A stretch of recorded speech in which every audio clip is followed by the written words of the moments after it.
අයිබෝන් දීපතේ අද මේ වීඩියෝ එකෙන් මම කතා කරන්නේ 2018 සාමාන්‍ය පෙළ ප්‍රශ්න පත්‍රයේ කෙටි ප්‍රශ්න 25. අපි මුලින්ම බලමු මේ ප්‍රශ්න පත්‍රයේ මොනවද දීලා තියෙන උපදේශ කියලා.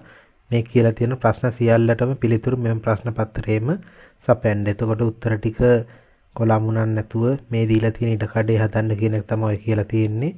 ඊළඟට දීලා තියෙන අරය ආර සහ උසෙච්චෝ ඍජු වෘත්ත සිලින්ඩරයක වක්‍ර පෘෂ්ඨයේ වර්ගඵලය 2πrh වේ. ඊළඟට දීලා තියෙන අවශ්‍ය අවස්ථාවලදී පයිහි අගය සඳහා 7/22 යොදා ගන්න. එතකොට ඔය කියන කරුණු දෙක යම් ගානකදී අපට උවමනා වෙයි. පළවෙනි ගාන මිනිසුන් 10 දෙනෙකුට වැඩක් නිම කිරීමට දින 6ක් ගතවන බව ඇස්තමේන්තු කර ඇත. එමෙන් දෙගුණයක වැඩක් නිම කිරීමට මිනිසුන් 8 දෙනෙකුට ගතවන දින ගණන සොයන්න. මේක මිනිස් දින සම්බන්ධ ගාන. මේකෙදි අපි හොයා ගන්න ඕන වැඩෙහි ප්‍රමාණය මේ 8 දෙනාට කරන්න තියෙන. ඒතර වැඩක ප්‍රමාණය හොයන්නේ මිනිස්සු ගානයි. ඒගොල්ලෝ මේ වැඩේට ගන්න කාලයයි ගුණ කරලා මේක හැටියට මිනිස්සු 10 දෙනෙක් ඉන්නවා. ඒගොල්ලෝ දින 6ක් වැඩ කරනවා. ඒතකොට 10 6යි ගුණ කරන්න ඕන. ඊට පස්සේ කියන මේගොල්ලෝ එමෙන් දෙගුණයක වැඩක්. ඒ කියන්නේ 10 වරක් 6න් එන 60 කියන එක ආයෙ දෙකෙන් ගුණ කරන්න ඕන. එතකොට 120ක වැඩක් තමයි කරන්න තියෙන මේ 8 දෙනාට. අපි ලියනවා මිනිසුන් 8 දෙනෙකුට ගතවන කාලය. මිනිසුන් 8 දෙනෙකුට කාලය සමාන වෙනවා මේකේ මිනිස්සු 10 දෙනෙක් දින 6ක් වැඩ කරනවා. ඒ වගේ දෙගුණයක වැඩක්. ඒක බෙදන්න ඕන. ඒ වැඩේ කරන්න දැන් ඉන්නවා 8 දෙනෙක්. ලවයට එනවා 10 වරක් 6 60යි 60ව දෙකක් 120යි. මිනිස් දින 120ක වැඩක් කරන්න ඉන්නවා 8 දෙනෙක්. ඒක නිසා 8ෙන් බෙදනවා. 120 8ෙන් බෙදුවා අපිට හම්බෙනවා මේ වැඩේට 8 දෙනාට යන කාලය දින 15ක් කියලා. දින 15ක් කියලා අපිට උත්තරේ එනවා. මේකෙදි ලවයේ තිබ්බ සංඛ්‍යා ටික ගුණ කරලා 120 ගන්නේ නැතුව ලවයේ තියෙන සංඛ්‍යා සහ හරේ තියෙන 8 එකිනෙක බෙදලා අවසාන උත්තරයක් ගන්නත් පුළුවන්. ඒක මීට වඩා සරල වෙන්න පුළුවන් සමහර දරුවන්ට. දෙවෙනි ගාන සාධක සොයන්න. 2x වර්ගය ධන x ඍණ 6. 2x වර්ගය ධන x ඍණ 6. සාධක සොයන්න කියලා ගානක් ආපම අපි බලන්න ඕන මේකේ තියෙන පද අතර සාධක තියෙනවද කියලා. මේකේ තියෙනවා පද තුනක්. පළවෙනි එකේනා 2x වර්ගය කියන පදය, ඊළඟ එකේනා x, ඊළඟ එකේනා ඍණ 6. මේගොල්ලෝ අතර හැමෝලඟම තියෙන අකුරක්වත්, හැමෝලඟම තියෙන ඉලක්කමක්වත්, එහෙම නැත්නම් හැමෝම බෙදෙන ඉලක්කමක්වත් නෑ. ඒ කියන්නේ මේකේ පද තුන අතර කිසිම සාධකයක් අපිට ගන්න නැහැ. ඒ වගේ වෙලාවක අපිට සාධක වෙන් කරන්න දීලා තියෙනවා. අපි කරන්නේ මේ දීලා තියෙන පද තුනේ මැද පදේ එහෙම නැත්නම් x අකුරක් සම්බන්ධ වෙලා තියෙන පදයේ කොටස් දෙකකට වෙන් කරගන්න එක. ඒක තනි පදයක් දීලා තියෙන්නේ. අපි ඒක පද දෙකකින් ලියා ගන්න එක තමයි මුලින්ම කරන්න ඕන. ඒකෙදි අපි කරන්නේ වර්ගපදයේ සංගුණක. ඒ කියන්නේ මේකේ හැටියට x වර්ගයට ඉස්සරහින් තියෙන මේ දෙකේ ඉලක්කම තමයි වර්ගපදයේ සංගුණකය වෙන්නේ. ඊට පස්සේ නියත පදය එහෙම නැත්නම් x අකුරු මුකුත් සම්බන්ධ වෙලා නැති ඉලක්කම අපි මේ දෙන්නව ඉස්සෙල්ලම සලකන්න ඕන. අපි කරන්නේ ඔය දෙන්නම ಗುಣ කරනවා. මේකේ තියෙන්නේ 2 වර්ගපදයේ සංගුණකයේ විදිහට යාව ಗುಣ කරනවා නියත පදයේ විදිහට තියෙන ඍණ 6. ඒකෙන් අපිට ලැබෙන උත්තරය 2 වරක් 6 12යි. 2 කියන්නේ ධන සංඛ්‍යාවක්, 6 කියන්නේ ඍණ සංඛ්‍යාවක්. ධනයි ඍණයි ಗುಣ වෙන වෙලාවදී ලැබෙන ඍණ සංඛ්‍යාවක් නිසා අපිට මේකෙන් ලැබෙනවා ඍණ 12 කියලා උත්තරයක්.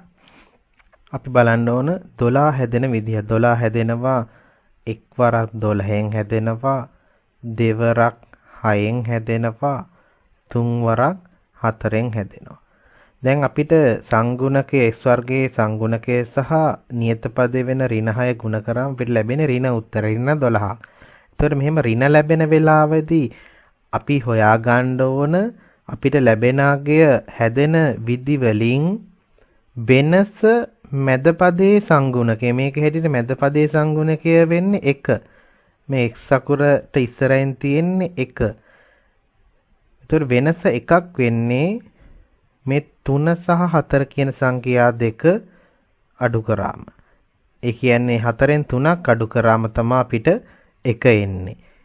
අපි ඒක නිසා මේකේ මැද පදය එහෙම නැත්නම් x ලියා ගන්නවා සංගුණක 3 සහ 4 වෙන විදිහේ පද දෙකකින්. ඒතර මේක මෙහෙම ලියෙන්නේ 2x වර්ගය 4x ඊළඟට ඉන්නවා 3x ඊළඟට ඉන්නවා ඍණ 6. මම මේකේ 4x ට ලකුණ දැම්මේ නැහැ මොකද්ද කියලා 3x ට ලකුණ දැම්මේ නැහැ මොකද්ද කියලා. මේකේ ලකුණ తీරෙන්නේ මැද පදයේ විදිහට තියෙන ධන x කෙනෙක්. මෙතන අපිට ලැබෙන 4x සහ 3x වලින් වැඩි එක්කෙනාට අගෙන් වැඩි එක්කෙනාට තමයි මැද එක්කෙනාගේ ලකුණ දෙන්නේ. ඒතකොට ධන ලකුණක් හිමි වෙන්නේ ලොකු එක්කෙනාට. ඒකේ විරුද්ධ ලකුණ තමයි අනිත් එක්කෙනාට හිමි වෙන්නේ. එතකොට තමයි 4x කින් 3x අඩු කරාම අඩු වුණාම x හැදෙන්නේ. දැන් අපි බලමු පද 4ක් අපිට ලැබිලා තියෙනවා. එයාගේ පළවෙනි දෙන්න ළඟ තියෙන සාධක ඉස්සෙල්ලා වෙන් කරගන්න ඕන. මේ දෙන්නම දෙකෙන් බෙදෙන සංඛ්‍යා දෙකෙන් බෙදෙන පද. ඒක නිසා දෙක මේකේ සාධකයක් වෙනවා. x වර්ගය සහ s ගේ x අකුරක් පොදු නිසා මේකෙන් සාධකය වෙන්නේ 2x කියන එක. ඒතකොට පළවෙනි වරහණෙන් දෙකේ ඉලක්කම අපි අරන් තියෙනවා. x වර්ගයෙන් s ගත්තම x ඉතුරු වෙනවා.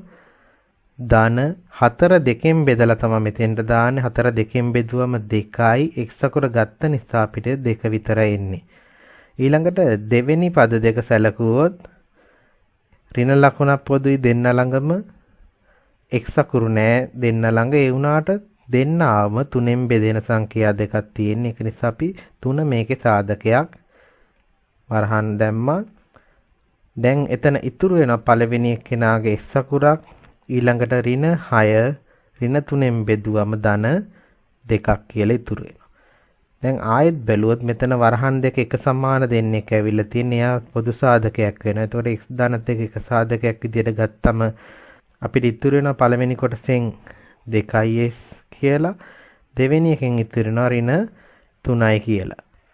අපිට අවසාන උත්තරේ විදිහට ලැබෙනවා x ධන 2 2x ඍණ 3 කියලා.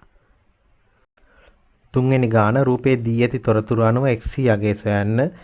මේක ත්‍රිකෝණයක අභ්‍යන්තර කෝණ සම්බන්ධයෙන් ආපු ගානක්. අපි දන්නවා ත්‍රිකෝණයක අභ්‍යන්තර කෝණ තුනේ එකතු අංශක 180ක් කියලා. ඒක නිසා අපි ලියනවා මේකේ තියලා තියෙන කෝණ තුනේ එකතුව අංශක 180ක් කියලා. කෝණ තුන වෙන්නේ එක්කෙනෙක් දීලා තියෙනවා x කියලා අනිත් එක්කෙනා 3x. ඉදිරි එක්කෙනා අංශක 80යි. මේ තුන එකතු කරාම අංශක 180ක් වෙලා තියෙන්න ඕන. x සහ 3x එකතු කරනවා. එකතු කරා අපිට ලැබෙනවා 4x අංශක කියලා. එයාට තව 80ක් එකතු කරොත් තමයි අංශක 180 ලැබෙන්නේ. මේ 80 180 ඉන්න පැත්තට ගිහිල්ලා අඩු කරනවා. එතකොට අපිට හම්බ වෙනවා 4x අංශක සමානයි 180 අංශක වලින් අඩු කරන්න ඕන අංශක 80ක්. එතකොට අපිට ලැබෙනවා 4x අංශක කියන්නේ 180න් 80ක් ගියාම අංශක 100යි. දෙපැත්තම බෙදනවා 4ෙන්. 4ෙන් බෙදුවම 4ට 4 කැපිලා ගිහිල්ලා x අංශක කියන එක්කෙනාට උත්තරයක් එනවා අංශක 25යි කියලා. එතකොට අපෙන් අහන්නේ x. එතකොට x වෙන්නේ 25යි. x ලැබෙනවා අපිට උත්තරයක් 25 කියලා. හතරවෙනි ගාන ABCD සමචතුරස්‍රයේකි BCE කේන්ද්‍රීය ඛණ්ඩයේකි සංයුක්ත රූපේ පරිමිතිය සොයන්න. අපිට දීලා තියෙන ABCD කියන්නේ සමචතුරස්‍රයක් කියලා. ඒක නිසා පාද 4 සමාන වෙනවා. ඒ හැම කෙනෙක්ම සෙන්ටිමීටර 7 ගානේ වෙනවා. හැම පාදයක්ම සෙන්ටිමීටර 7 ගානේ වෙනවා. ඊළඟට BC කියන්නේ මේ කේන්ද්‍රීය ඛණ්ඩයේ අරයක් වෙනවා. BEත් අරයක් වෙනවා. ඒක නිසා BE කියන දිගත් සෙන්ටිමීටර 7ක් වෙනවා. තව අපිට පරිමිතිය සොයාගන්න අවශ්‍ය වෙනවා මේ CE කියන ඡාප දිග. ඡාප දිග හොයන්න අපි පාවිච්චි කරනවා සූත්‍රයක් 2πr වැඩි කිරීම 360න් θ කියලා. අපි ලියනවා CE ඡාප දිග සමානයි 2πr වැඩි කිරීම 360න් θ කියලා.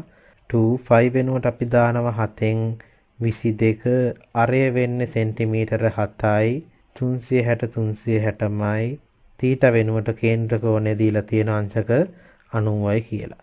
7ට 7 කැපිලා යනවා 90ට 90 1යි 360ට 90 ගොඩවල් 4යි.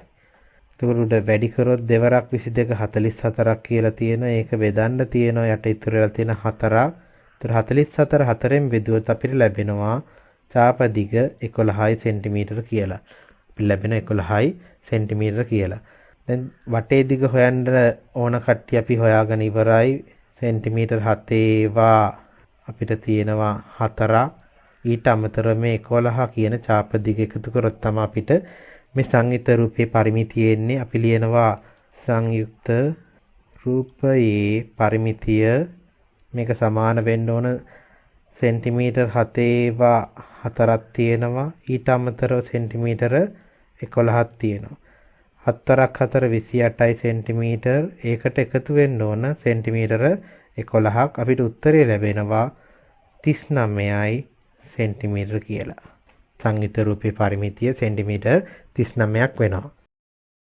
පස්වෙනි ගාන විදිහට තියෙන VG භාග දෙකක් සුළු කරන්න. පළවෙනියට තියෙනවා x වලින් 4 එකෙන් අඩු කරන්න තියෙන 2x වලින් 1. භාග දෙකක් අඩු කරන්න හරි එකතු කරන්න හරි නම් භාග දෙකේ හරයන් සමාන වෙලා තියෙනවනේ. අපිට මේකේ තියෙන මේ පළවෙනියට තියෙන භාගයේ හරය සහ ලවය කියන දෙකම දෙකෙන් ගුණ කරොත් අපිට හරය සමාන භාග දෙකක් හදාගන්න පුළුවන් වෙනවා. ඒතර පළවෙනි භාගයෙන් එනවා දෙවරක් x 2x 4 වරක් 2 8යි කියලා. ඊළඟට ඒකෙන් අඩු කරන්න ඕන 2x වලින් 1. දැන් හරයන් සමාන නිසා අපි හරය ලෙස 2x ගන්නවා. 8න් එකක් අඩු වෙන්න තියෙන්නේ. දැන් 8න් එකක් ගියාම 7යි. අපිට උත්තරය ලෙස ලැබෙනවා 2x වලින් 7. 6 වෙනි ගාන රූපයේ ABC සරල රේඛාවකි දී ඇති තොරතුරු අනුව DAB හි විශාලත්වය සොයන්න.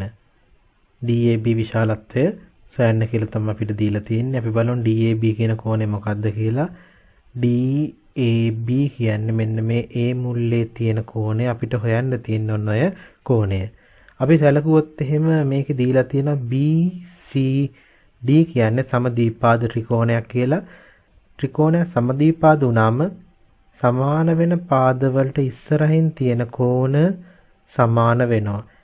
එතකොට මේ BC කියන පාදෙට ඉස්සරහින් තියෙන D කෝණය අංශක 30ක් කියලා අපිට ගන්න පුළුවන් මේ BCD කියන ත්‍රිකෝණය සමද්විපාද නිසා.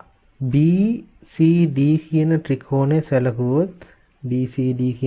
සැලකුවොත් ඒක සමද්විපාදයි කියලා දීලා තියෙනවා. ඒක නිසා අපිට මේ D කියන කෝණය අංශක 30යි කියලා ලැබුණා. මෙතනත් අංශක 30යි කියලා දීලා තියෙනවා. මේ ABD කියන මෙන්න මේ කෝණය ගත්තොත් BCD ත්‍රිකෝණයට ඒක බාහිර කෝණයක් වෙනවා. BCD ත්‍රිකෝණයට බාහිර කෝණයක් වෙනවා. එතකොට මේ ABD කියන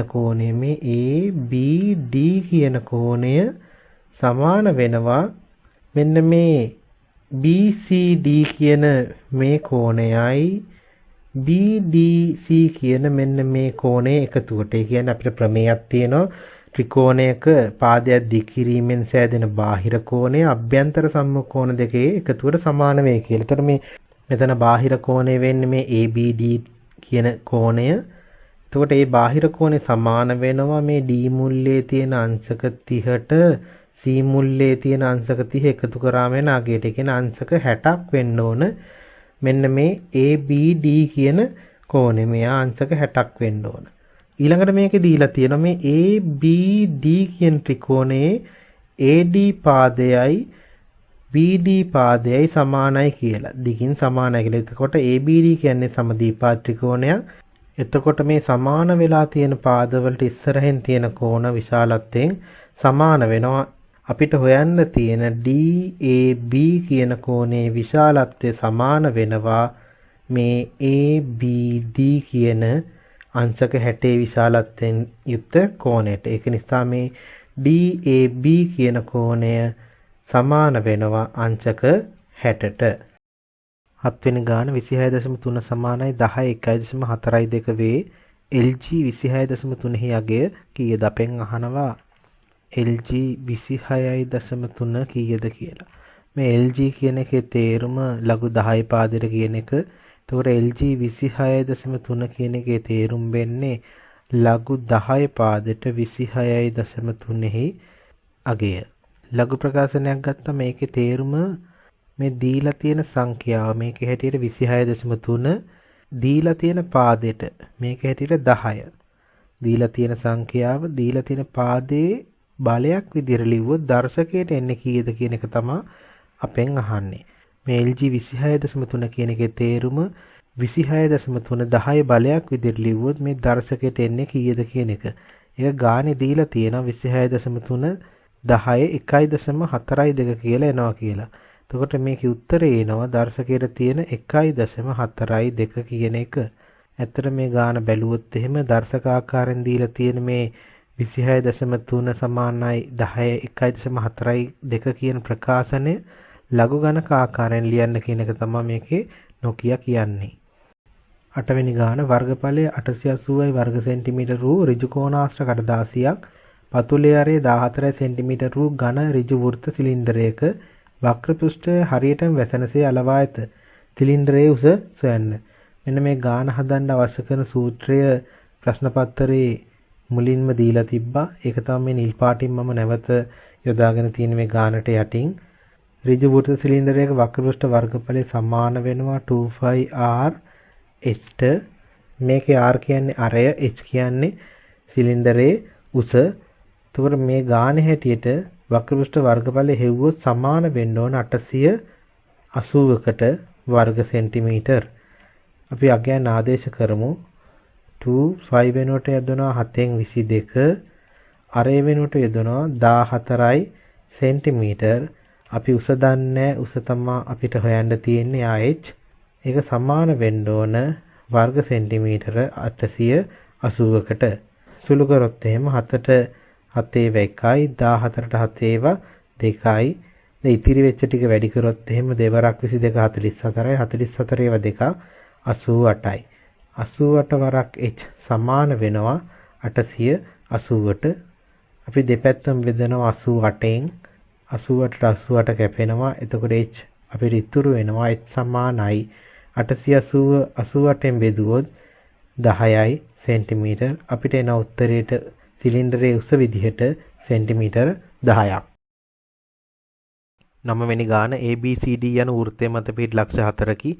දී ඇති තොරතුරු අනුව DEC කෝණයෙහි විශාලත්වය සොයන්න. DEC කියන්නේ මෙන්න මේ කෝණය. අපිට හොයන්න තියෙන්නේ ඒ කෝණයේ විශාලත්වය කීයද කියලා. මේකෙදී අපි එකම වෘත්ත ඛණ්ඩයේ කෝණ විශාලත්වයෙන් සමාන වේ කියන ප්‍රමේය පාවිච්චි කරනවා. මේ AB කියන ලක්ෂ දෙක යා කරොත් එහෙම අපිට පැහැදිලිවම පේනවා ADB කියන කෝණය මෙන්න මේ කෝණය සහ ACB කියන කෝණය මෙන්න මේ කෝණය එකම වෘත්ත ඛණ්ඩයේ පිහිටනවා කියලා. ඒක නිසා ACB කියන මෙන්න මේ කෝණයේ විශාලත්වයත් ADB කෝණයේ විශාලත්වය වෙන අංශක 40ට සමාන වෙනවා. අපි මේ BCE කියන ත්‍රිකෝණය සැලකුවොත් BCE ත්‍රිකෝණයේ බාහිර කෝණයක් වෙනවා අපිට හොයන්න තියෙන මේ DEC කියන කෝණය. අපි දන්න ප්‍රමේයයක් තියෙනවා ත්‍රිකෝණයක බාහිර කෝණය අභ්‍යන්තර සම්මුඛ කෝණ දෙක එකතුවට සමාන වේ කියලා. ඒක නිසා අපිට හොයන්න තියෙන මේ DEC කියන කෝණයේ විශාලත්වය සමාන වෙනවා අභ්‍යන්තර සම්මුඛ කෝණ දෙක වෙන ECB කෝණයේ සහ EBC කියන කෝණ දෙකේ එකතුවට. ECB කියන කෝණය අංශක 40ක් වෙනවා. EBC කියන කෝණය අංශක 15ක් වෙනවා. ඒක නිසා මේ DEC කියන කෝණයේ විශාලත්වය අංශක 55ක් වෙනවා. 10 වෙනි ගාන x වර්ගය ඍණ 36 සමානයි බිඳුව විසඳන්න. අපි මේක සාධක භාවිතයෙන් විසඳන්න ගියොත් එහෙම අපිට මේ 36 කියන එක ලියා ගන්න වෙනවා 6 වර්ගයේ විදිහට. එතකොට අපිට මෙතන වර්ග දෙකක අන්තරේ සාධක වෙන් කර ගන්න පුළුවන් වෙනවා. x වර්ගය ඍණ 36 වෙනුවට අපි ලියන 6 වර්ගය සමාන බිඳුවට. දැන් අපිට මේක ලියන්න පුළුවන් සාධක දෙකක ගුණිතයක් විදිහට. එක සාධකයක් වෙන්නේ x ඍණ 6 අනෙක් සාධකය වෙන්නේ x ධන 6. මේක සමාන වෙන්න ඕන බිඳුවට. මේ සාධක දෙකේ ගුණිතය බිඳුව වෙනවා කියන්නේ මේ සාධක දෙකෙන් එක සාධකයක් හරි බිඳුව වෙලා තියෙන්න ඕනේ. ඒක නිසා අපි ලියනවා මේ x ඍණ 6 කියන එක බිඳුව වෙලා තියෙන්න ඕනේ. එහෙම නැත්නම් හෝ x ධන 6 කියන සාධකය බිඳුවක් වෙලා තියෙන්න ඕන. මේකෙන් මේ ඍණ 6 දකුණු අත පැත්තට ගෙනිච්චොත් අපිට හම්බ වෙනවා x සමානයි 6 හෝ ධන 6 අනිත් පැත්තට ගෙනිච්ච අපිට හම්බ වෙනවා x සමානයි ඍණ 6 කියලා උත්තර දෙකක්. ඉෂ්ට උත්තර දෙකක් හම්බ වෙනවා ධන 6යි ඍණ 6යි කියලා. මේක අපිට තව විදිහකට හදන්න පුළුවන් x වර්ගය ඍණ 36 සමානයි බිඳුව කියන එකේ මේ ඍණ 36 දකුණු අත පැත්තට ගෙනිච්චොත් එහෙම අපිට ලැබෙනවා x වර්ගය සමානයි 36යි කියලා. අපිට හොයන්න ඕන x. ඒක නිසා අපි 36 වර්ගමූලය ගන්නවා. 36 වර්ගමූලයට ධන උත්තරයක් ලැබෙන්නත් පුළුවන් ඍණ උත්තරයක් ලැබෙන්නත් පුළුවන්. ඒක නිසා අපි වර්ගමූලයට පිටින් ධන හෝ ඍණ දානවා. ඒතර අපිට x ට ලැබෙන උත්තරය 36 වර්ගමූලය 6යි. ඒක ධන උත්තරයක් වෙලා තියෙන්නත් පුළුවන් ඍණ උත්තරයක් වෙලා තියෙන්නත් පුළුවන්. ඒක නිසා අපි ලියනවා x සමානයි ධන හෝ ඍණ 6 කියලා.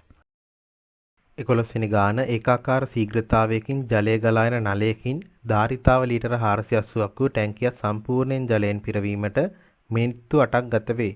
නලයෙන් ජලය ගලා යන ශීඝ්‍රතාවය සොයන්න. මේ ජලය ගලා යන ශීඝ්‍රතාවය කියන්නේ ඒක කාලයකදී කොච්චර ජල ප්‍රමාණයක් ගලා ආවද කියන එක. ඒක අපිට හොයන්න පුළුවන් පරිමා වෙනස කාලයෙන් බෙදලා අපි ලියනවා ජලය ගලා එන ශීඝ්‍රතාවය සමානයි කියලා. මේකේ පරිමා වෙනස වෙන්නේ ලීටර 480ක්. ඒ කියන්නේ ටැංකිය හිස්ව තිබිලා ලීටර 480ක් වෙනකම් පිරෙනවා. ඒතකොට පරිමා වෙනස 480යි ලීටර. ඒක බෙදන්න ඕන කාලය අපිට ගත වෙලා තියෙන මිනිත්තු 8ක්. මේක බෙදුවොත් 8ට 8 ඒවා 1යි 480ට 8 ඒවා 60ක් තියෙනවා. එතකොට අපිට උත්තරේ එනවා මිනිත්තුවට ලීටර 60යි කියලා. මිනිත්තුවට ලීටර 60ක් කියලා උත්තරේ එනවා. 12 වෙනි ගාන සුදුසු වචන යොදා හිස්තැන් පුරවන්න. සමාන්තරාශ්‍රයක සම්මුඛ හිස්තැනක් සමාන වේ. සමාන්තරාශ්‍රයක එක් එක් විකර්ණය මගින් එහි හිස්තැනක් සමච්ඡේද වේ. මේකදී අපි සමාන්තරාශ්‍රය ලක්ෂණ දැනගෙන ඉන්න ඕන. සමාන්තරාශ්‍රයක් ගත්තම එයාගේ සම්මුඛ පාද සමාන වෙනවා. ඒ වගේම සම්මුඛ කෝණ සමාන වෙනවා. එක් එක් විකර්ණය මගින් එහි වර්ගඵලය සමච්ඡේදනය වෙනවා. ඊට අමතරව විකර්ණ දෙක එකිනෙක සමච්ඡේදනය වෙනවා. එතකොට අපිට මේක ලියන්න පුළුවන් සමාන්තරාශ්‍රයක සම්මුඛ පාද සමාන වේ. එහෙම නැත්නම් අපිට ලියන්න පුළුවන් සමාන්තරාශ්‍රයක සම්මුඛ කෝණ සමාන වේ කියලා. ඊළඟට තියෙන සමාන්තරාශ්‍රයක එක් එක් විකර්ණ මගින් එහි වර්ගඵලය තමයි සමච්ඡේදනය වෙන්නේ. ඒක නිසා මේ හිස්සෙන්ද දානවා වර්ගඵලය. 13 වෙනි ගාන පැතිවල 1 සිට 6 තෙක් අංක යොදා ඇති සමබර ධාතු කැටයක් පෙරලීමේදී දෙකෙහි ගුණාකාරයක් හෝ තුනෙහි ගුණාකාරයක් හෝ ලැබීමේ සම්භාවිතාව සොයන්න.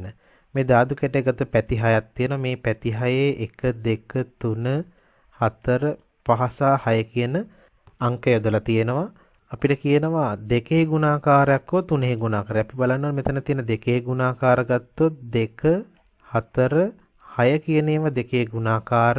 ළඟට කියන අපිට තුනේ ගුණාකාර. මෙතන තියෙන තුනේ ගුණාකාර ගත්තොත් 3 සහ 6 තමයි මේ තුනේ ගුණාකාර වලට අයිති වෙන්නේ. මේකෙදී දෙකේ ගුණාකාරයක් හෝ තුනේ ගුණාකාරයක් හෝ කියන්නේ අපි ධාතු කැටේ උඩ දැම්මම අපිට දෙකේ ගුණාකාරයක් ලැබුණත් කමක් නැහැ, තුනේ ගුණාකාරයක් ලැබුණත් කමක් නැහැ. එහෙම ගත්තාම මේක අපිට අවශ්‍ය වෙන ප්‍රතිඵල ලැබෙන පැති වෙන්නේ 2 කියන පැත්ත තිබ්බොත් හරි 3 තිබ්බොත් හරි 4 තිබ්බොත් හරි 6 තිබ්බොත් හරි මේ ඉන්න 4 දෙනාගෙන් මෙතන ප්‍රතිඵල 4ක් තියෙනවා. අපිට ලැබෙන්න පුළුවන් ප්‍රතිඵල 6ක් තියෙනවා. එහෙනම් ධාතු කැටේ පැති 6ක් තියෙනවා අංකයේද. මේ 6න් අපිට ඕන ප්‍රතිඵල තියෙන්නේ 4යි. එතකොට අපි සම්භාවිතාව ලියනවා මෙහෙම. සම්භාවිතාව සමාන වෙනවා. මේකෙදි අපිට අවශ්‍ය වෙන්නේ දෙකේ ගුණාකාරයක් හෝ තුනේ ගුණාකාරයක් ලැබීම. එහෙම වෙන්න පුළුවන් ලැබෙන්න පුළුවන් ප්‍රතිඵල 4ක් තියෙනවා. ලැබෙන්න පුළුවන් සියලු ප්‍රතිඵල ගාන 6ක්. ඒක නිසා මේකේ සම්භාවිතාව වෙනවා සුළු කරොත් එහෙම 4ට 2 ගොඩවල් 2යි 6ට 2 ගොඩවල් 3යි. උත්තරේ ලැබෙන අපිට සම්භාවිතාව විදිහට 3න් 2ක්. මේක ඇත්තටම මේ උඩට ලවයට දාන්නේ සිද්ධි අවකාශයේ තියෙන අවයව ගාන. ඒ කියන්නේ අපිට ලැබෙන්න ඕන අපිට අවශ්‍ය කරන ප්‍රතිඵලයට අදාළ අවයව ගාන. ඒ කියන්නේ කී දෙනෙක් ඉන්නවද එහෙම වෙන කියලා. ඒක බෙදන්න ඕන හරයට දාන්නේ මුළු ප්‍රතිඵල ගාන. එහෙම නැත්නම් නියදි අවකාශයේ තියෙන අවයව ගාන තමයි දාන්නේ. මේකේ අවයව ගාන සලකන්නේ නැතුව සම්භාවිතාව ලියනවනම් අපිට ඕනනම් ලිව්වෙක මේකේ හරයට දාන්න පුළුවන් මුළු පැති ගාන ධාතු කැටේ තියෙන, ලවයට දාන්න පුළුවන් අපිට අවශ්‍ය ප්‍රතිඵලයේ තියෙන පැති ගාන. ප්‍රතිඵලය සහිත පැති. එතකොට අපිට අවශ්‍ය වෙන ප්‍රතිඵල වෙන්නේ 2 ගුණාකාර හෝ 3 ගුණාකාර. එහෙම තියෙන පැති 4ක් තියෙනවා. මුළු පැති 6ක් තියෙන. එහෙම හිතලා 6න් 4 ගන්නත් පුළුවන්. 14 වෙනි ගාන රූපයේ දැක්වෙන වෘත්තයේ විස්කම්භය PQ වේ දී ඇති තොරතුරු අනුව XC යගය සොයන්න. අපිට දීලා තියෙනවා PQ කියන්නේ විස්කම්භයක් කියලා. ඒක නිසා PRQ කියන මෙන්න මේ කෝණයේ අංශක 90ක් වෙනවා. මොකද අර්ධ වෘත්තයේ කෝණය ඍජු කෝණයක් වේ කියලා ප්‍රමේයක් තියෙනවා. ඒක නිසා ඔය R මුල්ලේ කෝණය අංශක 90ක් වෙනවා. රූප සරණ දිහා බැලුවොත් PQRS කියන්නේ වෘත්තයේ මත පිහිටි ලක්ෂ 4ක්. ඒක නිසා PQRS කියන්නේ වෘත්ත චතුරස්‍රයක් වෙනවා. අපිට ප්‍රමේයක් තියෙනවා වෘත්ත චතුරස්‍රයක සම්මුඛ කෝණ පරිපූරක වේ කියලා. ඒක නිසා PSR කියන මේ අංශක 110 දීලා තියෙන කෝණය සහ PQR කියන මේ Q මුල්ලේ තියෙන කෝණ දෙක එකතු අංශක 180ක් වෙන්න ඕන.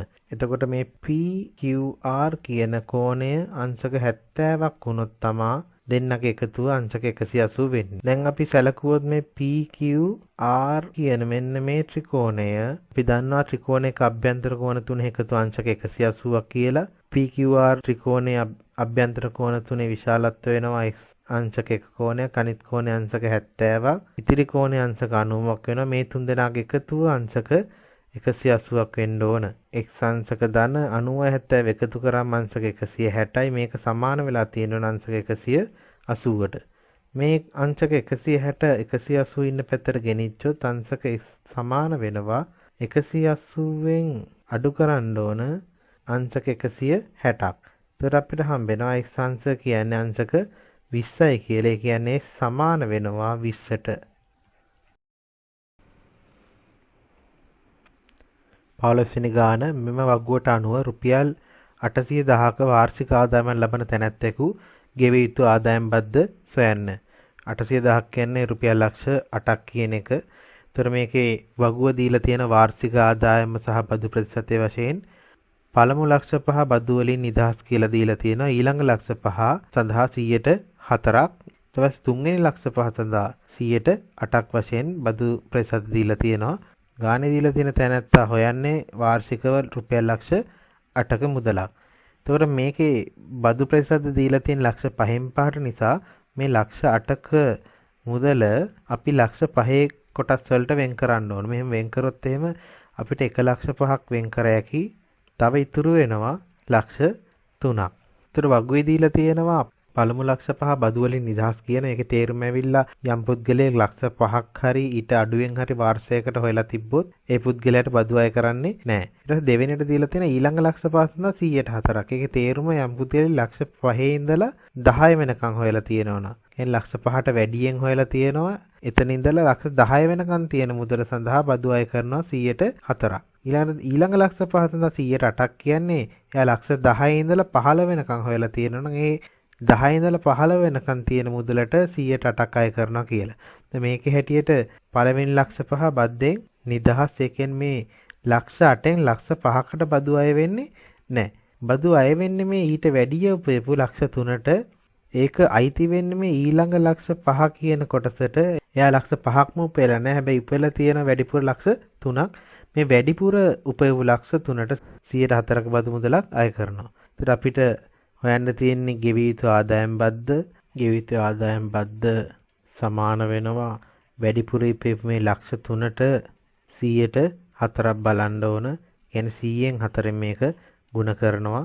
100 බිංදු 2කට ලක්ෂ 3 බිංදු 2ක් කැපෙන. එතකොට ඉතුරු වෙනවා 3000 ගුණ කිරීම 4 3004න් ගුණ කරාම රුපියල් 12000යි. 16 වෙනි ගාන මෙහි දැක්වෙන්නේ අරය සෙන්ටිමීටර 7ක් වූ අර්ධ වෘත්තයකින් හා ත්‍රිකෝණයකින් සමන්විත සංයුක්ත රූපයකි මුළු රූපේ වර්ගඵලය සොයන්න. එතකොට මේකේ අරය 7ක් වෙච්ච අර්ධ වෘත්තයක් සහ ත්‍රිකෝණයක් තියෙන්නේ. අපි මේ දෙන්නගේ වර්ගඵල දෙක වෙන වෙනම හොයලා එකතු කරා නම් මුළු රූපේ වර්ගඵලය එනවා. ඒතර වෘත්තයක වර්ගඵලය හොයන්න අපි පාවිච්චි කරන 5r වර්ගය කියන සූත්‍රය. අර්ධ වෘත්තයක් වුණාම මේක දෙකෙන් එකෙන් වැඩි කරන්න ඕන, භාගයෙන් වැඩි කරන්න ඕන. එතකොට අර්ධ වෘත්තයේ වර්ගඵලය සමාන වෙනවා භාගයක් 5r වර්ගයට. භාගයක් 5 වෙනකොට අපි දානවා 7න් 22 අරය සෙන්ටිමීටර 7ක්. ඒතර r වර්ගයේ තියෙන නිසා අපි සෙන්ටිමීටර් 7 දෙකක් ලියනවා. දැන් මේක සුළු කරොත් එහෙම 7ට 7ක් කැපිලා යනවා. 2ට 2 1යි 22ට 2 11යි. හරයට සංඛ්‍යා ඉතුරු වෙන්නේ නැහැ. ලවයේ ඉතුරු වෙනවා 11 ගුණ කිරීම 7 කියලා. එතකොට අපිට අර්ධ වෘත්තයේ වර්ගඵලය විදිහට ලැබෙනවා 11 වරක් 7 77යි වර්ග සෙන්ටිමීටර කියලා. ඊළඟට අපි හොයාගන්න ඕන මේ ත්‍රිකෝණයේ වර්ගඵලය. ත්‍රිකෝණයක වර්ගඵලය සමාන භාගය වැඩි කිරීම ආධාරක වැඩි කිරීම ලම්බෝස කියන එකට. මේකේ මේ දිග ගත්තොත් වෘත්තයේ අරය 7 සෙන්ටිමීටර නිසා මේ දිගත් සෙන්ටිමීටර 7ක් වෙනවා. ඒතර අපිට තියෙනවා ආධාරකයේ සෙන්ටිමීටර 14ක් වෙච්ච ත්‍රිකෝණයක්. ත්‍රිකෝණයේ වර්ගඵලය හෙව්වොත් එහෙම ත්‍රිකෝණයේ වර්ගඵලය සමාන වෙන භාගයක් ආධාරකයේ දිග වෙන්නේ සෙන්ටිමීටර 14යි ලම්බෝස වෙන්නේ සෙන්ටිමීටර 7යි 2ට 2 1යි 14ට 2 7යි අපිට ලැබෙන 4ක් 7 49යි වර්ග සෙන්ටිමීටර කියලා. ඒ සංයුක්ත රූපයේ වර්ගඵලය වෙන්නේ මුළු රූපයේ වර්ගඵලය සමාන වෙනවා මේ දෙන්නගේ එකතුව 77කුයි 49කුයි එකතු කරන්න ඕන. මේකෙන් එන අපිට උත්තරයක් වර්ග සෙන්ටිමීටර 126ක් කියලා. අපිට ලැබෙන අවසාන උත්තරය මුළු රූපයේ වර්ගඵල විදිහට වර්ග සෙන්ටිමීටර 126ක්. 17 වෙනි ගාන රූපයේ දී ඇති තොරතුරු අනුව XC යගේ සොයන්න. මේකෙදි මම මුලින්ම මේ රූප සටහන පොඩ්ඩක් නම් කරගෙන ඉන්නම්. A B C D E සහ F විදිහට ABD කියන මේ ත්‍රිකෝණය මම වෙන පාටකින් දක්වගෙන තියෙනවා. අපි මෙතනදී මධ්‍යලස්ස ප්‍රමේය පාවිච්චි කරනවා. මධ්‍යලස්ස ප්‍රමේයෙන් කියන්නේ ත්‍රිකෝණයක පාද දෙක මධ්‍යලක්ෂ ආකරන රේඛාව ඉතිරි පාදයට සමාන්තර වන අතර හිදිකින් හරියඩක් කියලා. ඒතර දිග මෙතන සම්බන්ධ වෙන්නේ නැහැ. ඒ වුණාට මධ්‍යලස්ස ප්‍රමේයෙන් කියන මේ පාද දෙක මධ්‍යලක්ෂ ආකරන රේඛාව සමාන්තර වෙනවා කියන ලක්ෂණය මෙතනදී පාවිච්චි වෙනවා. මේ BD කියන පාදයේ මධ්‍යලක්ෂය C වෙනවා. ඒ වගේම මේ AD කියන පාදයේ මධ්‍යලක්ෂය F වෙනවා. ඒතර මේ මධ්‍යලක්ෂ යාකරන රේඛාව ඉතිරි පාදයේ වෙන මේ ABට සමාන්තර වෙනවා. මධ්‍යලක්ෂ ප්‍රමේයට අනුව FC කියන එක්කෙනා ABට සමාන්තර වෙනවා. මේකේ මේ FAB කියන මේ අංශක CI කියලා දීලා තියෙන කෝණය සහ DFC කියන මෙන්න මේ කෝණය අනුරූප කෝණ වෙනවා. ඒ වගේම මේ FC සහ AB සමාන්තර නිසා ඒ දෙන්නම අංශක 100 බැගින් වෙනවා.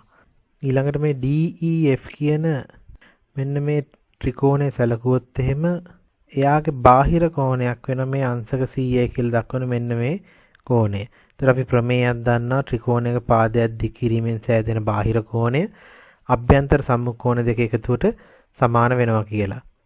ඒක නිසා මේ x කියන එක්කෙනාට අංශක 20ක් එකතු කරොත් සමාන වෙන්න ඕන බාහිර කෝණය වෙන අංශක 100ට. එතකොට මේ x කියන එක්කෙනා සමාන වෙනවා. මම මේ අංශක 100 ඉන්න පැත්තට මේ අංශක 20 ගෙනහිල්ලා අඩු කරොත් එහෙම ඍණ 20යි අංශක x අංශක කියන එක්කෙනා සමාන වෙනවා 80යි අංශක වලට. එතකොට x කියන්නේ 80ට. මම මේකෙදි ඔයගොල්ලන්ට තව පොඩි දෙයක් කියලා දෙන්නම්. කවුරුත් වැඩි හිතන්නේ නැතුව කරන දෙයක්. උඩන් ළමයි මේකේ උත්තරේ විදිහට x සමානයි අංශක 80යි කියලා දානවා. ඒ වුණාට මම මේකේ උත්තරේ විදිහට x සමානයි 80 දාලා තියෙන්නේ. මම රූප සටහන ගත්තොත් එහෙම රූප සටහනේ තියෙන x තියෙන්නේ x අංශක විදිහට. ඒත් අපිට හොයන්න කියන්නේ x. අපි x වෙනුවට උත්තරේ අංශක 80යි කියලා ගත්තොත් එහෙම රූප සටහනේ x අංශක තියෙන්නේ මේකේ මේ x තියෙන තැනට අපිට ආපු උත්තරේ ආදේශ කරොත් එහෙම 80යි අංශක ඊට අමතරව තියෙන අංශකයකුත් තියෙනවා. එතකොට මෙතන පොඩි නොගැලපීමක් තියෙනවා. ඒක නිසා කල්පනාවෙන් තියාගන්න රූප සටහනේ S අංශක දීලා උත්තරේ අහනවා නම් SC යගය උත්තරේට අංශක එන්නේ නැහැ. බැරි වෙලා රූප සටහනේ අංශක නැතුව x කියලා දීලා තියලා අහද්දී නම් අංශක දාන්න ඕන. එහෙම නැතුව රූප සටහනේ අංශක තියෙන වෙලාවට XC යගයට අංශක එන්නේ නැහැ. 18 වෙනි ගාන මේක න්‍යාස දෙක ගුණිතය සම්බන්ධ ගානක්. අපිට දීලා තියෙනවා න්‍යාස දෙක ගුණ කරලා ලැබෙන පිළිතුර. ඒකේ අවයව දෙකක් දීලා තියෙනවා x සහ y විදිහට හොයන්න කියලා. අපෙන් අහනවා මේ x සහ y ට ලැබෙන අගයන් මොනවාද කියලා. අපි බැලුවොත් එහෙම මේ උත්තරේ විදිහට ලැබිලා තියෙන න්‍යාසයට පේලි දෙකක් තියෙන. මේ තියෙන පළවෙනි පේලිය, මේ තියෙන්නේ දෙවෙනි පේලිය. ඒකට තීර දෙකක් තියෙනවා. මේ තියෙන පළවෙනි තීරය, මේ තියෙන දෙවෙනි තීරය. එතකොට මේක පේලි දෙකක් සහ තීර දෙකක් තියෙන දෙක වැඩි කිරීම දෙක ගණයේ න්‍යාසයක්. එතකොට මේ x කියන අවයවය ගත්තොත් එහෙම යා පිහිටලා තියෙන්නේ පළවෙනි පේලියේ පළවෙනි තීරයේ. ඒ වගේම y ගත්තොත් එහෙම යා පිහිටලා තියෙන්නේ පළවෙනි පේලියේ වගේම දෙවන තීරේ. මේකෙදී ගොඩක් ළමයි කරන එකත් මේ න්‍යාස දෙක ගුණ කරලා ඉවරලා ලැබෙන උත්තරේ අනුව x සහ y ලියන එක. අපිට එහෙම අවශ්‍ය වෙන්නේ නැහැ. අපිට තියෙන්නේ මේ x සහ y අවයව දෙක පමණක් හොයන එක. මේකෙදි මේ x පිහිටලා තියෙන්නේ පළවෙනි පේලියේ සහ පළවෙනි තීරයේ අවයවයක් විදිහට. අපි මේ න්‍යාස ගුණ කරද්දී අපිට ඉස්සෙල්ලා දීලා තියෙන න්‍යාසයෙන් තමයි අපි පේලි ගන්නෙ. දෙවෙනිට දීලා තියෙන න්‍යාසයෙන් තමයි තීර ගන්නෙ. මේකෙදි x පළවෙනි පේලියේ පිහිටන නිසා අපි පළවෙනි පේලිය ගන්නවා ඉස්සරහා තියෙන න්‍යාසයෙන්. ඒ වගේම x ඉන්නේ පළවෙනි තීරය නිසා අපි තීර ගන්න දෙවෙනි න්‍යාසයෙන්. ඒතකොට පළවෙනි තීරය නිසා අපි දෙවෙනි න්‍යාසයෙන් ගන්නවා පළවෙනි තීරය. එතකොට x හැදෙන්නේ පළවෙනි න්‍යාසයේ පළවෙනි පේලිය සහ දෙවෙනියට ඉන්න න්‍යාසයේ පළවෙනි තීරේ ගුණ වෙලා. මේකෙදි මේ ඉස්සරහින් ඉන්න අවයවයේ උඩින්ම ඉන්න අවයවයත් එක්ක ගුණ වෙනවා. ඒතකොට දෙවරක් 1 2යි. ඊළඟට ඉන්න අවයවයේ මේ යටින්ම තියෙන අවයවයත් එක්ක ගුණ වෙනවා. එතකොට ඍණ 1 වරක් ඍණ 2. ඍණ සංඛ්‍යා දෙකක් ගුණ වෙන්න තියෙන ඍණයි ඍණයි ධන උත්තරයක් ලැබෙන්නේ 1 වරක් 2 2යි. එතකොට 2 එකතු කිරීම 2 4යි. අපිට ලැබෙනවා s විදියට උත්තරයක් 4යි කියලා. y ඉන්නේ පළවෙනි පේලියේ දෙවෙනි තීරයේ අවයවයක් විදියට. එතකොට y හදාගත්තී අපි පළවෙනි න්‍යාසයෙන් ගන්නවා පළවෙනි පේලිය. ඒ වගේම දෙවෙනි න්‍යාසයෙන් දෙවෙනි තීරය ගන්න. මොකද y ඉන්නේ දෙවෙනි තීරයේ අවයවයක් විදියට. එතකොට y ඉන්නේ පළවෙනි පේලියේ දෙවෙනි තීරයේ අවයවයක් විදියට නිසා පළවෙනි න්‍යාසයෙන් පළවෙනි පේලියත් දෙවෙනි න්‍යාසයෙන් දෙවෙනි තීරයත් ගන්නවා. එතකොට පළවෙනි පේලිය ගුණ වෙනවා දෙවෙනි න්‍යාසයේ දෙවෙනි තීරයේ විදියට තියෙන 3 එකෙන්. මේකෙත් පළවෙනියට ඉන්න එකන උඩින්ම ඉන්න අවයවයත් එක්ක ගුණ වෙනවා. ඒතර දෙවරක් 3 6යි. ඊළඟට ඉන්න අවයවය ඊළඟට ඉන්න අවයවයත් එක්ක ගුණ වෙනවා. ගුණ වෙන්න තියෙන ඍණ 1 සහ ධන 1ක්. ඒතර ඍණයි ධනයි ඍණ 1 වරක් 1 1යි. ඒතර අපිට ලැබෙනවා y ට උත්තරයක් 6න් එකක් ගියාම 5 කියලා. 19 වෙනි ගාන රූපයේ ඇති වෘත්තයේ කේන්ද්‍රය OV දී ඇති තොරතුරු අනුව OCB කෝණයෙහි විශාලත්වය සොයන්න. ඒතර අපිට හොයන්න තියෙන්නේ OCB කියන මෙන්න මේ කෝණය. එයාගේ විශාලත්වය අපිට හොයන්න තියෙන්නේ.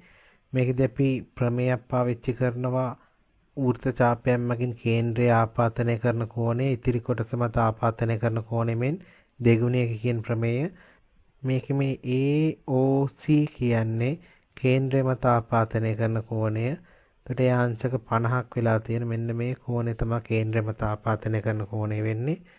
එතකොට ඉතිරි කොටස මත ආපාතනය කරන කෝණය වෙන්නේ ABC කියන මෙන්න මේ කෝණය. ඒතර ප්‍රමේයයට අනුව AOC කියන කෝණය සමාන වෙන්නේ දෙගුණයක් ABC කියන කෝණයට. ඒකේ තේරුම ඇවිල්ලා ABC කියන කෝණය AOC කියන කෝණයෙන් භාගයක් වෙනවා. ඒ කියන්නේ ABC කෝණය අංශක 50න් භාගයක් වෙනවා. අංශක 50න් භාගයක් කියන්නේ අංශක 50 දෙකෙන් බෙදුවොත් එහෙම මෙන්න මේ B මුල්ල එහෙම නැත්නම් ABC කියන කෝණය අංශක 25ක් වෙනවා. මම මේ AB ජායයි OC අරයයි ඡේදනය වෙන ලක්ෂය වෙන්න මෙතන මම x කියලා ගත්තොත් එහෙම x කියන්නේ AB ජායේ මධ්‍ය ලක්ෂය වෙනවා. එතකොට අපිට තව ප්‍රමේයයක් තියෙනවා. කේන්ද්‍රයත් ජායක මධ්‍ය ලක්ෂයත් යා කරන රේඛාව ජායට ලම්බ වේ කියලා. ඒක නිසා මෙන්න මෙතන අංශක 90ක් වෙනවා. ඒ අංශක 90ක් වුණාම CXB කියන මෙන්න මේ කෝණයත් අංශක 90ක් වෙනවා. අපි මේ CSB කියන ත්‍රිකෝණය සැලකුවොත් එහෙම ඒකේ අභ්‍යන්තර කෝණ තුනේ එකතුව අංශක 180ක් වෙන්න ඕන. අපි හොයන්න තියෙන කෝණෙත් එක්ක ලිව්වොත් එහෙම OCB කියන කෝණයට අංශක 90ක් සහ තව අංශක 25ක් එකතු කරාම සමාන වෙලා තියෙනවා අංශක 180ට. එතකොට OCB කියන කෝණයට 90.25 එකතු කරාම අපිට හම්බෙන අංශක 115ක්. මේක සමාන වෙන්න ඕන අංශ 180ට. OCB කියන කෝණය සමාන වෙන්නේ 180න් මේ 115 ගෙනහිල්ලා අඩු කරන්න ඕන. එතකොට අපිට ලැබෙනවා OCB කියන කෝණයේ විශාලත්වය අංශක 65ක් කියලා. 20 වෙනි ගාන වෙන් රූපයේ දී ඇති තොරතුරු අනුව A' මේලේ B' කුලකය එහි අවයව ඇසුරෙන් ලියා දක්වන්න. එතකොට A' කියන්නේ A ගේ අනුපූරකය, B' කියන්නේ B ගේ අනුපූරකය. එතකොට A ගේ අනුපූරකය සහ B ගේ අනුපූරකය අතර මේලය තමයි අපෙන් අහන්නේ. A ගේ අනුපූරකය කියන්නේ Aට අයිති නැති ටික. එතකොට මේකේ හැටියට A රවුමෙන් පිටත තියෙන අවයව ටික තමයි A' අයිති වෙන්නේ. එතකොට වෙන් රූපය ගත්තොත් එහෙම A රවුමට පිටින් තියෙන අවයව තමයි A ගේ අනුපූරකයට එහෙම නැත්නම් A' කියන කුලකයට අයිති වෙන්නේ. එතකොට 5 සහ 3 කියන ඒවා තමයි A ගේ අනුපූරකයට අයිති වෙන්නේ. එතකොට අපිට ලිව්වකි A' එහෙම නැත්නම් A ගේ අනුපූරකය ඒකට අයිති වෙන්න අවයව දෙකක් තියෙනවා. එකක් 3 අනිත් අවයවය 5. ඊළඟට B' එහෙම නැත්නම් B ගේ අනුපූරකය කියන්නේ B රවුමට පිටින් තියෙන අවයව ටික. කියන්නේ Bට අයිති නැති ටික. Bට අයිති නැති අවයව ගත්තොත් එහෙනම් B රවුමෙන් පිටත ඉන්නවා 4 කියන අවයවය සහ 5 කියන අවයවය. ඒක නිසා අපිට B' කුලකයේ එහෙම නැත්නම් B ගේ අනුපූරකයේ ලිව්වකි 4 5 කියලා. අපෙන් අහන්නේ A' මේලේ B' එහෙම නැත්නම් A ගේ අනුපූරකයේ මේලේ B ගේ අනුපූරකය කියන එක. ඒතර මේලයක් කිව්වම කුලක දෙකට අයිති සියලුම අවයව ලියන්න ඕන. මේකේ හැටියට A' කුලකයේ සහ B' කුලකයේ කියන කුලක දෙකට අයිති සියලුම අවයව ලියන්න ඕන. එතකොට A' කියන කුලකයේ තියෙන අවයව 3 සහ 5 කියන අවයවය. ඊළඟට B' කුලකයේ තියෙන 4 සහ 5 කියන අවයව. එතකොට මේක ලියවන්න ගියොත් එහෙම 3 4 සහ 5 කියන අවයව තමයි දෙන්න ළඟ තියෙන අවයව වෙන්නේ. එතකොට අපිට උත්තරය විදිහට ලැබෙනවා A' මේලේ B' සමානයි 3 4 5 කියන කුලකය. 21 වෙනි ගාන පළමුවන පදයේ 8ද පොදු අනුපාතයේ 2ද වූ ගුණෝත්තර ශ්‍රේණියේ 7 වන පදයේ දෙකෙහි බලයක් ලෙස ලියන්න. අපෙන් අහන ගුණෝත්තර ශ්‍රේණියේ 7 වෙනි පදේ. එතකොට ගුණෝත්තර ශ්‍රේණියක n වෙනි පදේ එහෙම නැත්නම් සාධාරණ පදේ ලියන්න අපි පාවිච්චි කරනවා tn සමානයි ar ගේ n ඍණ 1 කියන සූත්‍රය. එතකොට මේකේ A කියන්නේ පළවෙනි පදය. ඒතර ගානේ පළවෙනි පදේ 8යි කියලා දීලා තියෙන හින්දා Aට දාන්න ඕන 8. ඊළඟට මේකේ තියෙනවා R කියන්නේ පොදු අනුපාතය. ගානේ හැටියට පොදු අනුපාතය 2යි. ඊළඟට අපෙන් අහන්නේ 7 වෙනි පදේ. ඒක නිසා අපි n වෙනුවට දාන්නේ 7. ඒත් අපි මේකට ආදේශ කරන සූත්‍රයට t n වෙනුවට දානවා 7. ඒතකොට t 7 සමානයි A කියන්නේ 8 ගුණ කිරීම R වෙනුවට දානවා 2 පොදු අනුපාතය 2ක් නිසා n ඍණ 1 වෙනි බලය n කියන්නේ 7යි 4 ඍණ 1 බලය. ඒතර මේකෙදී අපෙන් අහනවා 7 වෙනි පදේ දෙකේ බලයක් ලෙස ලියන්න කියලා. එතකොට මෙතන 8 තියාගෙන හරියන්නේ 8 අපි දෙකේ බලයක් විදිහට ලියා ගන්න ඕන. 8 කියන්නේ 2 ගුණ කිරීම 2 ගුණ කිරීම 2 දෙවරක් 2 4යි 4වරක් 2 8යි. ඒ කියන්නේ 8 අපිට ලිව්වකේ දෙකේ 3 වෙනි බලයක් ලෙස. ඒක නිසා අපි මෙතන 8 වෙනුවට දානවා 2 3 වෙනි බලය. ගුණ කිරීම 2 7 වෙනි බලෙන් එකක් ගියාම 2 6 වෙනි බලය. එතන මේ දෙක සුළු කරොත් එහෙම බල දෙකක් ගුණ වෙද්දි දර්ශක එකතු වෙනවා. ඒක නිසා මේකේ 2 3 ධන 6 3යි 6 එකතු කරාම 9යි අපිට එනවා 7 වෙනි පදේ t7 සමානයි කියලා 2 9 වෙනි බලයට. 22 වෙනි ගාන 0.8 සහ 2.4 ලක්ෂ හරහා යන සරල රේඛාවේ අනුක්‍රමණය සොයන්න. මේකෙදී අපි පාවිච්චි කරනවා m සමානයි y1 ඍණ y2 බෙදීම s1 ඍණ s2 කියන සම්බන්ධය. මේ සම්බන්ධය පාවිච්චි කරන්න නම් අනුක්‍රමණය හොයන්න තියෙන සරල රේඛාව මත පිහිටන ලක්ෂ දෙකක් අපි දැනගෙන ඉන්න ඕන. ඒතර ගානේ දීලා තියෙනවා 0.8 කියන ලක්ෂයයි 2.4 කියන ලක්ෂයයි මේ රේඛාව මත පිහිටනවා කියලා. අපි මේ දෙන්න එක්කෙනෙක්ව ගන්නවා x1 y1 කියලා, අනිත් කෙනාව ගන්නවා s2 y2 කියලා. මේක මාරු කරලා ගත්තට ප්‍රශ්නයක් වෙන්නේ නැහැ. එකම උත්තරේ එන්නේ. එතකොට අපි ආදේශ කරොත් එහෙම m සමාන වෙනවා. මෙතන y1 විදිහට තියෙන්නේ 8. එතකොට අපි 8න් අඩු කරන්න ඕන y2 විදිහට තියෙන්නේ 4. 8න් 4ක් අඩු කරන්න ඕන. ඒක බෙදන්න ඕන s1 විදිහට තියෙන්නේ බිඳුව අඩු කිරීම s2 විදිහට තියෙන්නේ 2. අනුක්‍රමණය සමාන වෙනවා 8 අඩු කිරීම 4 කියන්නේ 4යි. ඒක බෙදන්න ඕන බිඳුව අඩු කිරීම 2 කියන්නේ ඍණ 2යි. අපිට අනුක්‍රමණයට ලැබෙනවා 4 බෙදීම ඍණ 2. 4 කියන්නේ ධන සංඛ්‍යාවක්.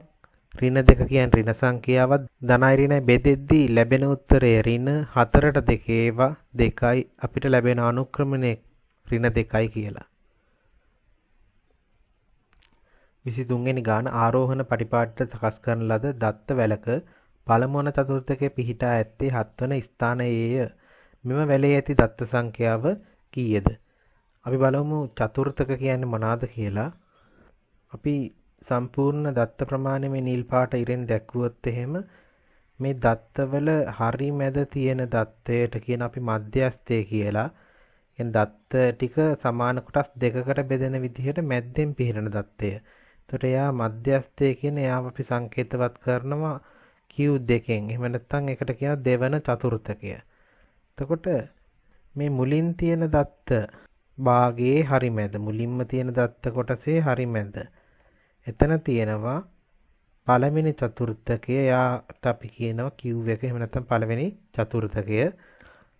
දෙවෙනි අර මධ්‍යස්ථයේ මගින් කොටස් දෙකකට බෙදුණානේ. ඒකේ දෙවෙනි කොටසේ හරි මැද තියෙන එකට අපි කියනවා තුන්වෙනි චතුර්ථකය කියලා. Q3න් තමයි සංකේතවත් කෙරෙන්නේ. එතකොට මේ Q1 කියන දත්තය ගත්තොත් එහෙම නැත්නම් පළවෙනි චතුර්ථය කියන එක ගත්තොත් එහෙම මෙයා පිහිටන්නේ මුළු දත්ත ප්‍රමාණය 4න් එකකට බෙදෙන තැන. ඒතර මේ කොටස දත්ත 4න් එකක්, ඉතිරි ටික 4න් 3ක් වෙන්න තමයි මේ දත්ත ප්‍රමාණයන් බෙදෙන්නේ. අපි මේක හොයන්න ගියොත් එහෙම පළවෙනි චතුර්ථකය පිහිටන තැන සමාන වෙනවා 4න් එකක් දත්ත ගාන ධන 1ට. මුළු දත්ත ගානට එකක් එකතු කරලා 4න් බෙදුවම තමයි පළවෙනි චතුර්ථකයේ පිහිටන තැන එන්නේ. ඒතර අපිට දීලා තියෙන පළවෙනි චතුර්ථකයේ පිහිටන්නේ 7 වෙනි තැනට කියලා. ඒක නිසා 4න් 1 වරක් n ධන 1 කියන එක සමාන වෙන්න ඕන 7ට. මේකේ n කියන්නේ දත්ත ගාන. ඒක නිසා n හෙව්වොත් අපිට හම්බෙනවා මේ දත්ත වැලේ දත්ත කීයක් තියෙනවද කියලා. මේ 4 අයින් කරන්න මම දෙපැත්තම 4න් ගුණ කරනවා. එතකොට 4ට 4 කැපිලා යනවා. වම් අත පැත්ත ඉතුරු වෙන n ධන 1 එක සමාන වෙනවා 7 වරක් 4 28ට. n සමාන වෙනවා 28න් මේ ධන 1 ගෙනහිල්ලා අඩු කරනවා ඍණ 1යි. එතකොට n සමාන වෙනවා 27ට. ඒ කියන්නේ මේ දත්ත වැලේ තියෙන දත්ත 27ක්. මේක තව විදිහකට හෙව්වොත් එහෙම දැන් මේ නිල් පාට ඉරෙන් දැක්වෙලා තියෙන්නේ මුළු දත්ත ගාන තියෙන මුළු දත්ත ගාන. එතකොට Q1 කියන්නේ එක දත්තයක්, Q2 කියන්නේ තව දත්තයක්, Q3 කියන්නේ තව දත්තයක්. මේ දත්ත ටික පිහිටීම නිසා මේ දත්ත මුළු දත්ත ප්‍රමාණය සමාන කොටස් 4කට බෙදෙනවා. සමාන කොටස් 4කට බෙදෙනවා. එතකොට Q1 තියෙන්නේ 7 වෙනි ස්ථානයේ කියනෝනේ. 7 වෙනි ස්ථානය කියන්නේ මේ Q1ට ඉස්සරහින් තියෙන මෙන්න මේ කොටසෙන් දත්ත 6ක් නිරූපණය වෙනවා. මෙන්න මේ කොටසෙන් දත්ත 6ක් නිරූපණය වෙනවා. එතකොට Q1 ඇරෙන්න Q1 සහ Q2 අතර එහෙනම් තව දත්ත 6ක් පිහිටන්න ඕන. මේ අතරත් තව දත්ත 6ක් පිහිටන්න ඕන. මෙතනත් තව දත්ත 6ක් පිහිටන්න ඕන. එතකොට 6 දත්ත 6ව 4ක් තියෙනවා. 6ව 4ක් කියන්නේ 24ක් දත්ත තියෙනවා. ඊට අමතරව Q1 Q2 Q3 කියන මේ චතුර්ථක තුනක් තියෙනවා. එතකොට ඒ තුනයි ඔක්කොම දත්ත 27ක් තියෙනවා.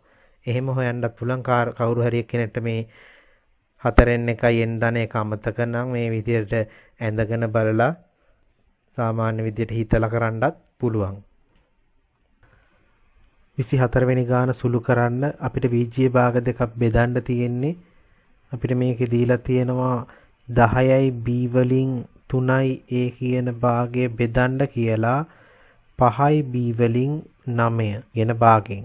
එතකොට මේක සමාන වෙනවා. අපි මේකෙදි කරන්නේ මුලින් තීලා තියෙන භාගය ಗುಣ කරනවා බෙදීමේ ලකුණට පිටිපස්සෙන් ඉන්න භාගයේ පරස්පරයෙන් එහෙම නැත්නම් උඩ යට මාරු කරලා ලැබෙන භාගයෙන්. එතකොට ලවයේ හිටපු 9 හරයට එනවා. හරේ හිටපු 5යි b ලවයට යනවා. දැන් හරේ සහ ලවයේ තියෙන සංඛ්‍යා බෙදෙනවා නම් බෙදුවේහි බැලුවොත් එහෙම 3 සහ 9 බෙදෙනවා 3ට 3 ඒවා 1යි 9ට 3 ඒවා 3යි. ඊළඟට 5 සහ 10 බෙදෙනවා 5ට 5 ඒවා 1යි 10ට 5 ඒවා 2යි විදිහට. ඊළඟට b අකුරක් තියෙන මේ b අකුර කැපිලා යනවා. මෙතන උඩින් ඉතුරු වෙනවා එහෙම නැත්නම් ලවයේ ඉතුරු වෙනවා a හරේ ඉතුරු වෙනවා දෙවරක් 3 6යි. අපිට ලැබෙන උත්තරයක් 6න් a කියලා. 25 වෙනි ගාන දී ඇති රූපයේ ABCE සමාන්තර ආශ්‍රයකි. ABC සහ D ලක්ෂ 4 වෘත්තය මත පිහිටයි. දී ඇති තොරතුරු අනුව ECD කෝණෙහි විශාලත්වය සොයන්න. ECD කියන්නේ මෙන්න මේ කෝණය. ඒකට අපිට හොයන්න තියෙන්නේ මෙන්න මේ කෝණේ විශාලත්වය කීයද කියලා. මේකේ තව තොරතුරක් දෙනවා. ABC සහ D ලක්ෂ 4 වෘත්තය මත පිහිටනවා කියලා. එතකොට මේ ABC සහ D ලක්ෂ වෘත්තය මත පිහිටනවා කියන්නේ ABCD කියන්නේ වෘත්ත චතුරස්‍රයක් වෙනවා. ඒතර මේ AB කියන පාදය F වෙනකන් දික් කරලා තියෙන. එතකොට බාහිර කෝණයක් හැදෙනවා මේ චතුරස්‍රයට. මෙතන තියෙන මේ අංශක 100 විදිහට තියෙන කෝණය. එහෙම නැත්නම් FAD කියන කෝණය.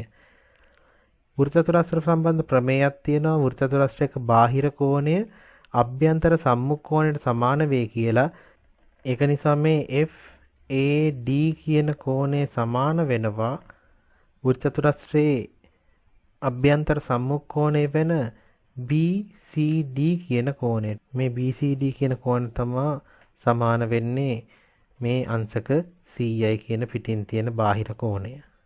රූප සටහන බැලුවොත් එහෙම මේ BCD කියලා දක්වලා තියෙන මේ අංශක 100 කියන කෝණයෙන් මෙන්න මෙතන මුල්ලේ තියෙන මේ කෝණ කොටස අඩු කරොත් මෙන්න මේ කෝණ කොටස අඩු කරොත් ඒ කියන්නේ BCE කියන කෝණය අඩු කරොත් තමයි අපිට හම්බෙන්නේ මේ ECD කියන හොයන්න තියෙන කෝණය.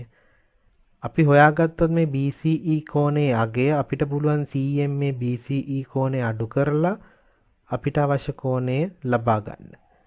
අපි ඒකට මේකේ දීලා තියෙනවා සමාන්තර ආශ්‍රයයක් කියලා මේ ABCE කියන එක. මෙතන බැලුවොත් එහෙනම් මේ FAB කියන රේඛාව සරල රේඛාවක්. සරල රේඛාව මත පිහිටන බද්ධ කෝණවල එකතුව අංශක 180ක් වෙනවා. ඒතකොට මේ කෑල්ල දැනටම 100ක් වෙලා තියෙනකොට තව 80ක් එකතු වුණොත් තමයි 180 හැදෙන්නේ. ඒක නිසා මෙන්න මෙතන මේ කියන BAE කියන කෝණය අංශක 80ක් වෙනවා. BAE කියන කෝණය අංශක 80ක් වෙනවා. එයා අංශක 80ක් වුණාම අපි දන්නවා සමාන්තර ආශ්‍රවල සම්මුඛ කෝණ සමානයි කියලා. ඒක නිසා BAE කියන කෝණය සමාන වෙනවා BCE කියන කෝණයට. කියන්නේ මේකත් අංශක 80ක් වෙනවා. ඒ කියන්නේ මෙන්න මෙතන කෝණය අංශක 80ක් වෙනවා. අපිට හොයන්න තියෙන්නේ ECD කියන කෝණය. මේ ECD කියන කෝණය සමාන වෙනවා BCD කියන කෝණයෙන් අඩු කරන්න ඕන BCE කියන කෝණය.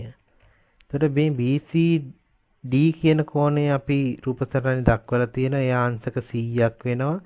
එයාගෙන් අඩු කරන්න ඕන BCE කියන කෝණය අපි එයා හොයාගෙන තියෙන අංශක 80යි කියලා. ඒක නිසා අපිට හම්බෙනවා ECD කෝණයේ විශාලත්වය අංශක 20යි කියලා.